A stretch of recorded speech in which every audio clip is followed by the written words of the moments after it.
ปรารถนาพลาดแล้วจะโศกาอนิจจาเหล่าช้าไปเรื่องนี้พระเดชพระสมเด็จพระสัมมาสัมพุทธเจ้าก็ตรัสไว้ในอนัตต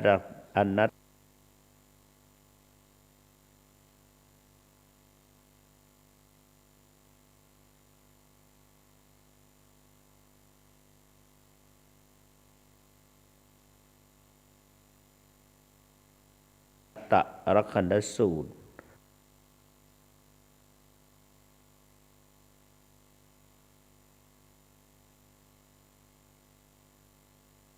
ในอนิจจลักษณะว่ากาลาตรยันติและแปลเป็นภาษาไทยได้ใจความว่าการเวลาย่อมล่วงไป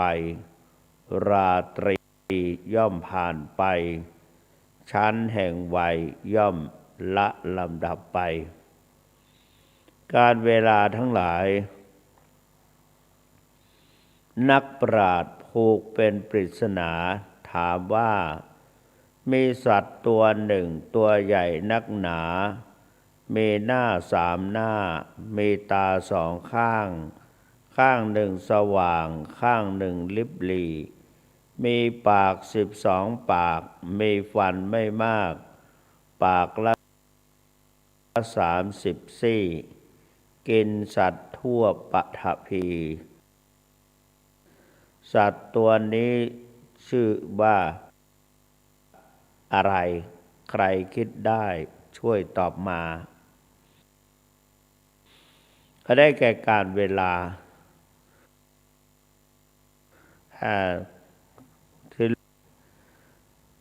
การเวลานั้น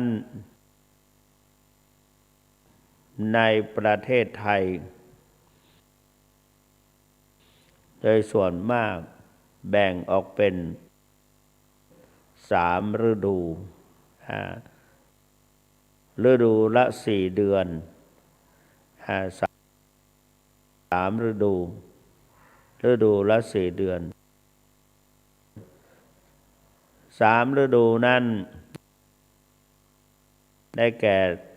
ตอนนี้ก็เข้าสู่ฤดูหนาวผ่านฤดูฝน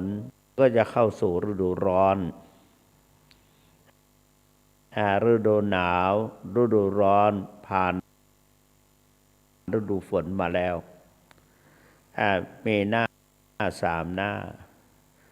เมตา2 ข้าง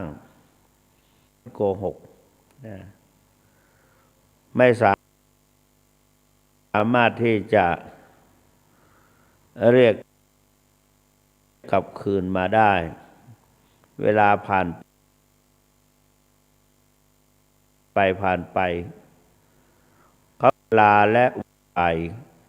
เรือเมล์และรถไฟโอ้หรือสิ่งที่เราปรารถนาพลาดแล้วจะโศกาอนิจจาเราช้าไปหอบเอาความเอาวัยทั้งหลายต่างๆผ่านไปเหมือนบทอนิจจลักษณะว่าอเจนติกาลาตรยันติและติโยวโยคุณาอนุกลางวันย่อมล่วงไปกลางคืนย่อมผ่านไปอันนั้นก็กลางวันก็สว่าง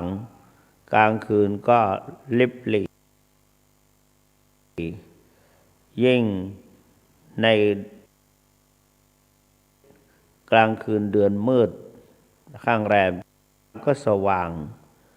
ก็เปรียบว่า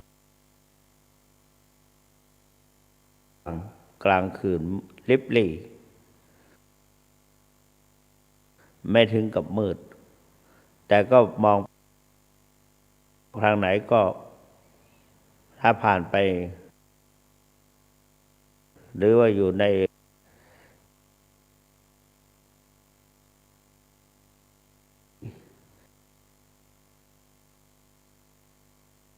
ก็ มี12 เดือนมีปันไม่มากปากละ30 ซี่ก็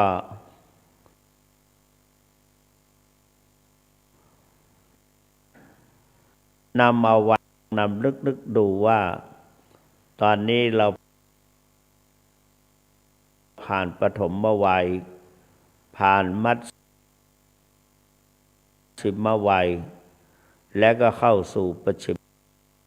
มวัยนำเอาความกระฉับกระเฉงหรือว่าความหนุ่มความสาว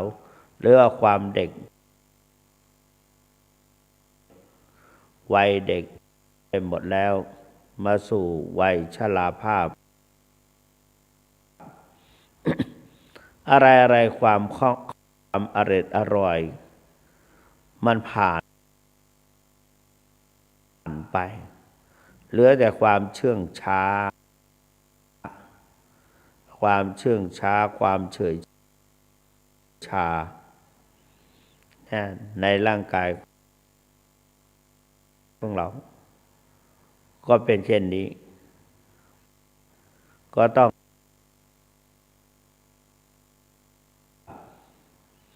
งตามรู้ตามเห็น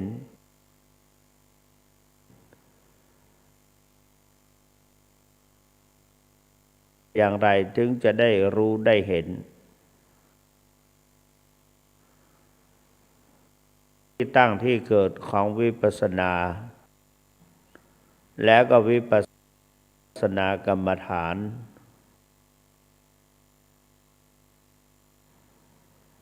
สมถ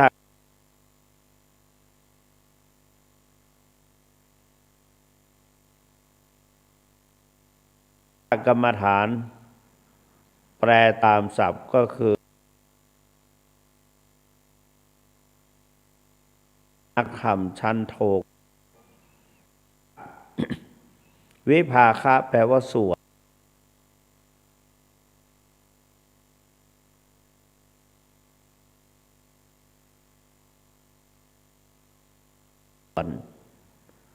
วิภาค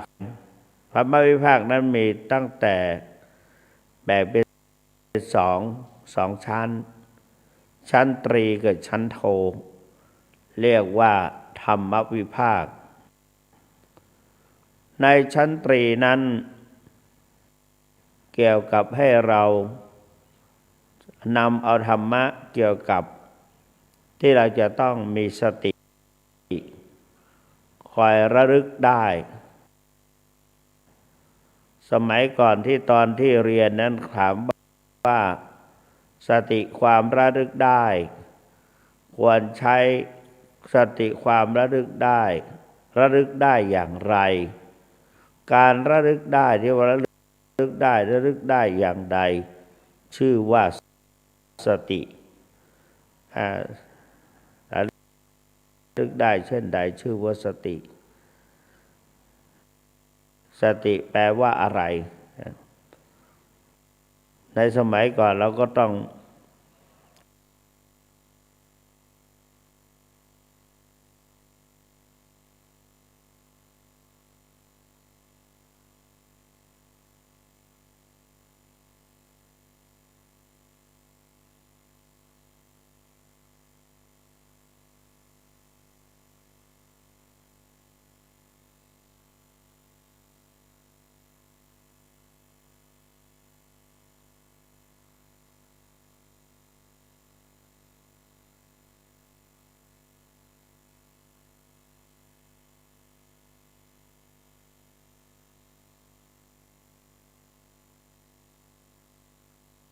เรียนนั้น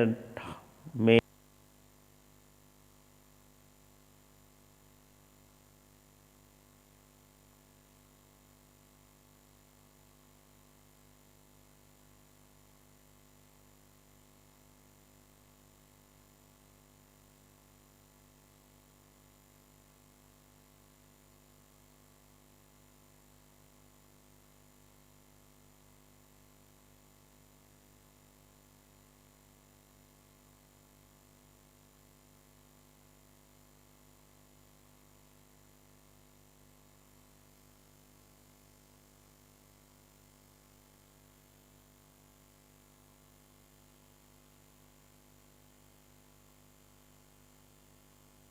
หมวดธรร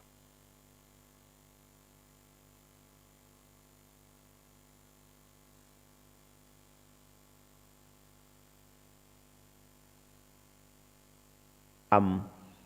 ว่าทุกข์ก็คือหมวดสอง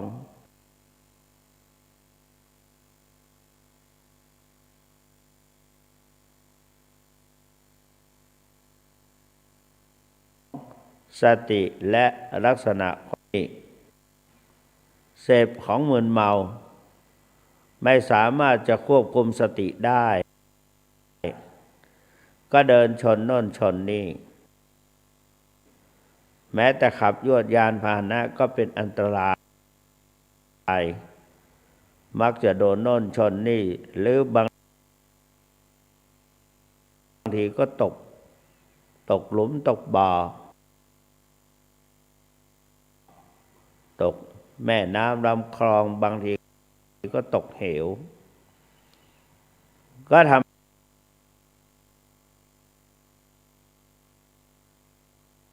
ให้เกิดความเสียห